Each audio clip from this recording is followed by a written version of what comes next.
4 अगस्त को फुकेट से दिल्ली आ रही फ्लाइट के साथ में बड़ा हादसा हुआ था। फ्लाइट में तकनीकी खराबी सामने आने के बाद यात्रियों के बीच में अफरा तफरी का माहौल बन गया था। दरअसल थाईलैंड के फुकेट से दिल्ली आ रही एयर इंडिया की A320 फ्लाइट अचानक करीब 300 फीट नीचे आ गई थी। अचानक हुए इस घटनाक्रम में कई लोग घायल हो गए थे। एयर इंडिया की फुकेट दिल्ली फ्लाइट के करीब 300 फीट नीचे आने की घटना में नया खुलासा हुआ है। मीडिया रिपोर्ट्स में एयरबस की शुरुआती ब्लैक बॉक्स जांच के मुताबिक विमान के तीनों हाइड्रोलिक सिस्टम एक साथ फेल हो गए थे। इस वजह से 4 सेकंड तक विमान पायलट के कंट्रोल से बाहर हो गया था। हाइड्रोलिक सिस्टम विमान को चलाने में मदद करते हैं। जांच के मुताबिक इसी दौरान फ्लाइट का ऑटो पायलट भी डिस्कनेक्ट हो गया था और विमान का कंट्रोल बिगड़ गया था। इसके बाद विमान करीब 300 फीट नीचे आ गया था।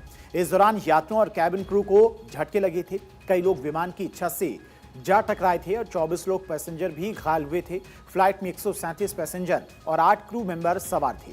कुछ सेकंड बाद तीनों हाइड्रोलिक सिस्टम दोबारा काम करने लगे। इसके बाद विमान को कंट्रोल में लिया गया और फ्लाइट ने दिल्ली में सुरक्षित लैंडिंग की। आपको एयरबस की पूरी रिपोर्ट के बारे में बताते हैं कि आखिर 4 सेकंड में क्या क्या हुआ था।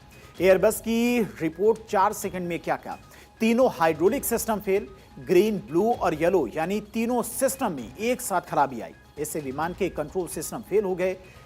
एलिवेटर एलरॉन ने कमांड नहीं मानी और पायलट के इनपुट के बावजूद एलिवेटर और एलरॉन ने रिस्पांस नहीं किया। स्पाइलर भी नहीं काम कर रहे थे। ऑटो पायलट डिस्कनेक्ट हुआ। फ्लाइट का ऑटो पायलट डिस्कनेक्ट हो गया था।